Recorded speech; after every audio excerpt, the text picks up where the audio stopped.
Kia ora koutou. It's lovely to have you here this morning on our latest mobile expert interview. I'm Bridget Romains, Principal of Mobile Relocation. Our role is to set newcomers, expats and migrants up for successful lives in New Zealand, and we value the work we do for their employers who engage us to do this for talent that they bring in from offshore. Now, I'm really excited here to have Marian van Bakel with me. She is a researcher in expat friendship. She has just published an amazing book, which I'm going to try and hold up here, which was coincidentally launched while Marian was in New Zealand. And New Zealand is where Marian is at the moment for the next few months doing some research here. So we're very excited to have her on an interview today. In particular, Marian is also doing some research based in New Zealand using New Zealand participants, so she's going to tell us about that too. Now, we know from our clients, because we survey everybody who comes into the country, that making friends in New Zealand is the #1 concern for people. So it's absolutely amazing to have Marian here to share her expertise with us. So I'm going to ask Marian to tell us a little bit about herself and how she got into this work on expat friendships. Yeah, thank you very much, Bridget. It's really lovely to be here, both in New Zealand and on this interview. So I'm Marian. I'm an associate professor in Denmark at a university. Originally, I started out with this topic during my PhD research. Actually, already during my master, I started being interested in intercultural issues, and I studied abroad in France, and I also after my studies spent a bit of time in the UK, and that's where I really wanted to get to know the locals, because I was in France and I was in the UK, so I wanted to make those connections. And then actually in both places there was a system set up where they put international students in touch with a local host. So in France, I had this famille d'accueil for a year where I spent some really nice French dinners. And in the UK, I had a one-time a weekend experience. So you travel a bit further, and then so you were hosted by a British family. And I thought that was really was so much fun, and I thought that would be interesting to see if that could also work for expats, for people who move abroad for their jobs. And that basically became the inspiration for my PhD research, because I wanted to see, these connections with locals. They're not always easy to make, but you can facilitate them by connecting people with a local body or host, and then see how that pans out. So that was basically how I got into the topic, and then of course, that's evolved into more research on contact with locals within the workplace, and then also friendships, particularly. So that was the last few years that I started to do interviews, in total in the end 72, with people around the world, to just ask them, so how do you make friends? And looking at all kinds of things that influence who you make friends with. So that was really interesting, and that also resulted in the book ultimately. Right. And to my knowledge, because I am always have my eyes out for books that relate to the challenges and the joys of relocation, to my knowledge, this is the only book that I have seen written by an academic based on research, providing really practical information for people about this really huge problem, which is, how do you make friends in a new place? Am I correct in that, Marian? Yeah, well, it definitely was my plan to write something for those who could actually use it. So for expats, for HR managers, there's so much research out there, and part of it I've done myself. And I think it's really important that all that we learn in that research, that's actually gets out to people who could use that knowledge. So that's why I also wanted to write a book to kind of make it accessible, instead of having to read all those academic articles, right? Great. And unfortunately, we only have about half an hour today, so we haven't got time to go through the whole book. But I'm going to ask you a few pointed questions so that people can get some some key tips before they buy the book and read it in more detail. Firstly, can you just outline for us what are the key challenges that expats face when they move to a new place and think, okay, I need to make some friends? Yeah, I think the first key challenge is that it is very easy to connect with other expats. So that sounds counterintuitive, but it also means that it's difficult in many cases to kind of break out of this expat bubble, to kind of connect with locals, so people of the host country itself.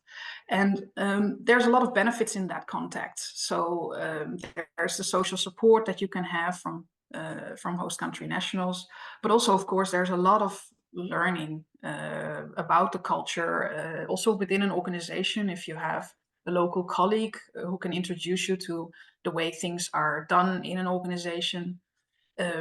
So yeah, this contact with locals can be really really beneficial, and it is not so easy to get, especially in certain contexts. So I think that is a first key challenge, to kind of get a balanced social network, because I'm not saying that expatriate friends are not good. No, they can actually have a lot of good support, especially in the beginning of the stay.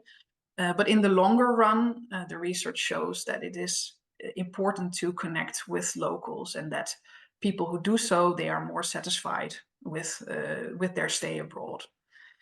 So yeah, that's a first key challenge. And then related to that is that the locals, they have their social networks already set up.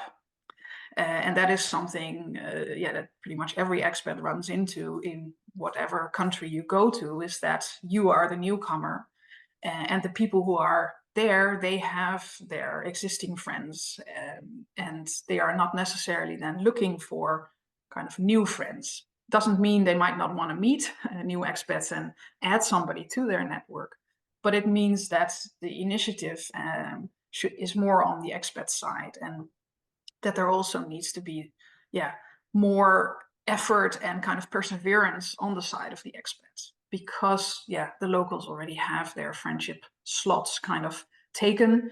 So they might be interested, but you have to make a bit more effort before it kind of develops.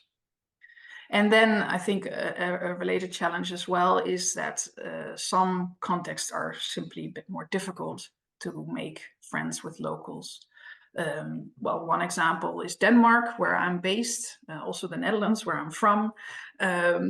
Many of those northern Western European countries, they are in the bottom of the list of internations when they do their annual survey and ask expats, so how easy is it to find friends locally?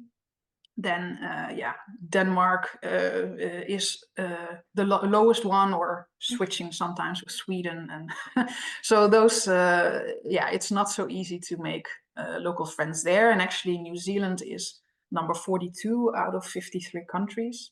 So that apparently is also not such an easy context. And of course, I'm new to this context, so I don't know that much about New Zealand yet.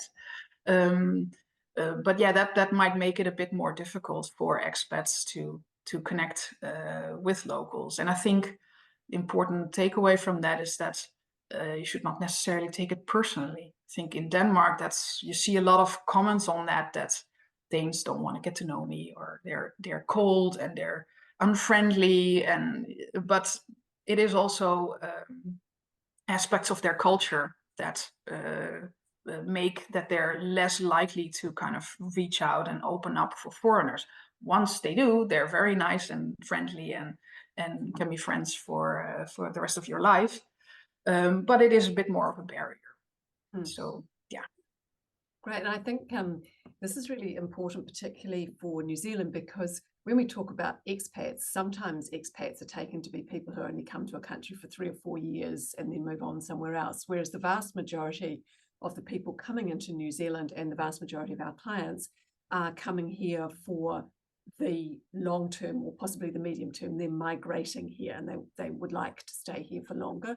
So having that balance of friendships and really understanding and being part of New Zealand society by having friendships with locals is possibly even more important than it is, say, in Europe, where people are often on short term and a bit more kind of fluid in terms of their mobility between different countries. So thank you for that. Yeah. So we've talked a bit about the challenges. Let's look now at maybe some solutions. Can you just give us 3 actionable strategies for an expat or a migrant in New Zealand who's arrived here, maybe even been here for a year, and they're still thinking, goodness, when am I going to make some local friends? What can you offer in terms of things they can do? Yeah, so I think it's important to realize that this is something that you can plan for and influence, and actually already quite early, even before you move to a new country, because I think often when you look at where will you live, you look at where's the job, where's schools, and all kinds of practical aspects like that. But it can also make a difference in terms of connecting, because if you move to a neighborhood where all the expats live, you will be more likely to connect with other expats versus if you move to a more local environment. And I always think about this interview that I did with a Dutch expat in London. They worked for Shell, and there is this street with 24 houses that belong to Shell. So there's all the expats live basically there. And then there is a Dutch primary school next door. But this one expat thought like, no, that's actually not what I would like. I would like a more local life. So they decided to get a house somewhere else and have their kids in a local school. So I think that's important to realize that you have that choice, or you can influence then who you're going to meet up with right from the beginning. And then, when you're here, it is all about doing the activities that bring you in touch with people. And that's really a core mechanism of friendship formation. So becoming friends is very much bound to how often you meet people. So simply the contact, the being in the same room together, and that's what actually often leads to friendship. So if you would like to meet other locals, then try to find the activities where there's a lot of locals, and then go a lot of times so that you just meet again and again and again and again. And then that helps you to actually connect and create something, versus just going to an event one time and then hoping a friendship will flow out of that. It helps to go more often. And also related to what I mentioned about that some countries are a bit more difficult to make local friends in. This also means that you have to find the right strategy for that context. So how do the locals make friends? So for example, in the Netherlands, I hear quite a few expats who get disappointed because their colleagues don't invite them for anything. And then I'm like, well, that's also not how the Dutch people do it. Of course, sometimes you make friends in the workplace, but in many cases, that's not how it's done, because there is a big divide between work and private life there. So then if you know that, then you don't get so disappointed by this lack of invitations, but instead you join a local club or a sports association or something like that. And that's then a better way to actually make connections. Great, thank you. I'm just thinking of one example which we share often with our clients, which is getting yourself rostered into volunteer opportunities at your local school. For example, most schools have one day a week when they might do a sausage sizzle, or a group of parents comes in and prepares some food to sell to the children. It's a fundraiser for the school. But if you get onto the regular roster for that, then you're going in every couple of weeks, often with the same group of people. You're standing there for an hour cooking sausages or making sandwiches or whatever you're doing. You're pretty, as long as you like them, you might be able to find something just through that constant exposure of chatting every week about your children, finding out what you've got in common. And then it's a routine. And that's the way not just expats, but also Kiwis make friends with other Kiwis in that way. So exactly. A natural way of doing things. And then also building on this finding something in common with somebody else because that's a very key aspect as well of making friends. So if you do activities that you enjoy, you will also meet people who have the same interest, and that will just help a lot with creating these new friendships. Great. Yeah, and I think just want to pick up on a point you made before, in that it takes time, it takes effort, and I think that's a given, and it is tiring, and it's someone said to me, Yes. it's a numbers game. So I'm also going to provide a little bit of relief by asking you another question, which is, what can employers do to help newcomers build connections, so that it's not only just the individual who has to keep, making the effort? What can employers do to facilitate? Yeah. Yeah, I think employers can definitely help a lot, and it's in their own interest, because it's really important for newcomers to build these new ties. It's the most common concern for expats when they move abroad, that they have to establish a new social network. And if expats are having this local network and are rooted in this new country, they're also much more likely to stay. And that's ultimately, of course, what an organization would like, right? If you get talent in from abroad, you would like them to stay in the longer term. And one thing that is important to realize is that it's not enough to just kind of put people together in the same office or at the lunch table. You need to do more to kind of stimulate this intercultural interaction so that people actually talk together. Especially in Denmark, I have a lot of examples and also experience that you can sit at a lunch table with Danes, and they just continue talking in Danish and don't really include you if you don't speak Danish. So as an organization, you need to stimulate and encourage these intercultural relationships. There can be various ways. One way would be to set up a buddy system. So I've done some research in that, both within the workplace and outside of the workplace, so that you get a connection with somebody that could also be a local colleague. And that's, of course, the easy way to kind of organize it as an organization, that you make connections between the newcomers and some of the people who have been there for a longer time. Yeah, so there's all kinds of choices you can make. I mean, do you want to then connect them with locals, local colleagues, or other expats? But it is a way to kind of encourage people, because you're basically saying, well, here is somebody who would like to meet up with you, and then, yeah, have them create a relationship there. And the research shows that this is a very good way to kind of create personal connections. So if you want to have more performance benefits or work-related benefits, then you should probably go more into intercultural mentoring. So organizations could also set up a mentoring program where you mix and match newcomers with the other employees. Then, of course, you also have to take into account that there can be cultural differences, and yeah, how to organize all that. But those are definitely ways to kind of create more intercultural connections. And that's also, of course, good for intercultural competence development. And yeah, when you're working together with each other, that's how you develop a lot of intercultural competences. And that's what we need today with the intercultural workplace, especially in New Zealand. I can also see that there's a high level of foreign-born residents, so there's a lot of intercultural workplaces. So you need those skills.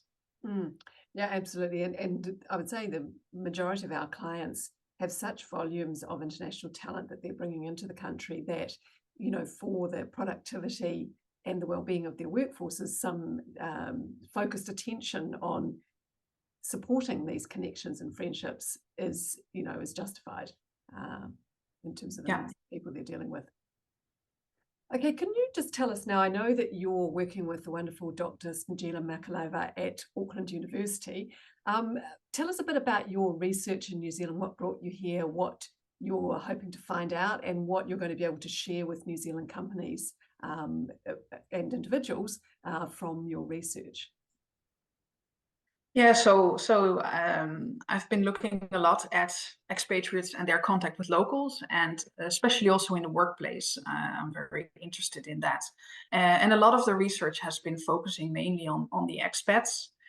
And we also would like to kind of shift that focus a bit to the locals and kind of see how this contact works out for the locals.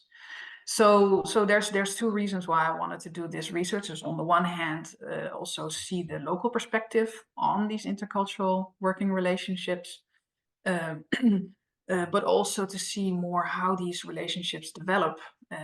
So what is actually really happening when people work together interculturally in a workplace in New Zealand? We really don't know so much about it because a lot of the research just takes a snapshot and then we learn something, but not. I would like to get a bit deeper into it and see really what is happening on a day-to-day basis. So that would be that's the idea of the current research that I'm doing here in New Zealand. I'm going to do as well as in Denmark. Mm-hmm. And when's your research taking place, Marian? Here in New Zealand in the next month, since I'm going back to Europe in June, and then later in the year it will take place in Denmark as well. And who and what sorts of people would you be inviting to participate in the research? And roughly what would they need to do for you?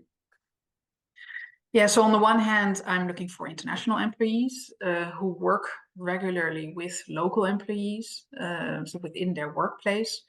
And I'm looking for international employees who have arrived relatively recently, so let's say the last 2 years since the pandemic, to kind of catch their new experiences with working with the locals here instead of somebody who's been here for 10 or 15 years, right? They have a lot of experience already.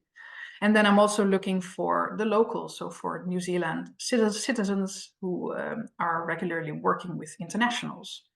And what I want to do is then for a period of 4 work weeks, so on the work days, I would ask them to report on the interactions that they have.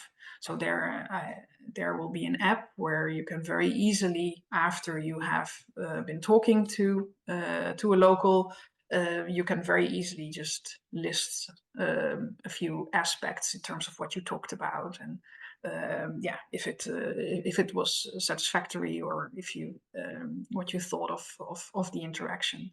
And by kind of tracking the experience in that way, that will give a lot of good information of what actually happens and how this is also seen from the perspective of the expat as well as the local. And I think that will be very valuable to see what really happens on a day-to-day basis versus when you talk in many interviews or surveys, you kind of look back on things. So then you're a bit further away from actually what happened. So this research is really meant to be like right there when things happen. So very valuable for businesses if they're trying to design connection opportunities, and also for individuals, whether they're locals or expats and migrants, to sort of gain more insight perhaps into what how the other partner is seeing interactions with them. And how organizations can facilitate this. What are the barriers that are perceived on both sides, and when are these working relationships really great and efficient and working well, and what can we learn from that for those relationships who don't work so well or still need to be created for that matter. Fantastic. So really supporting intercultural teams to be successful in terms of the outcomes that would come from the learning. Fantastic. Okay, Marian, well, I mean, I'm very excited about your research in New Zealand. So I wanted to just ask you if either expats or locals or organisations want to either get in touch with you about the research to participate or to hear about the results, or people would like to connect with you generally or purchase your book, which I highly recommend as reading material. How do they go about doing those things? Yeah, the best way is just to check out my website, www.intersango.dk. So that's where I blog about my research, and there's also the information about new research that I do. And you can email me personally, of course, or follow me on LinkedIn. That's where I also kind of keep posting about my research and new research that I'm doing. Great. And I think the top priority, obviously, is while you're in New Zealand, for you to be able to collect as much data as possible. So I'd urge anybody who is listening and would like to be involved in Marian's research to contact her as soon as you can. Just probably an email. Marian would be the first step, wouldn't it? And then you can provide Yes. more information from there. Yes. Just send me an email and I'll be in touch. Wonderful. Okay, well, look, thank you very much. As I said, it's an absolute pleasure, and we're so excited to have you here in New Zealand. And we're looking forward to some information that can help us all achieve more as an incredibly intercultural society that we are now and continue to become with the level of migration that we anticipate in the future. So thank you, Marian, and yeah, look forward to hearing more. You're very welcome, and thank you for inviting me. My pleasure.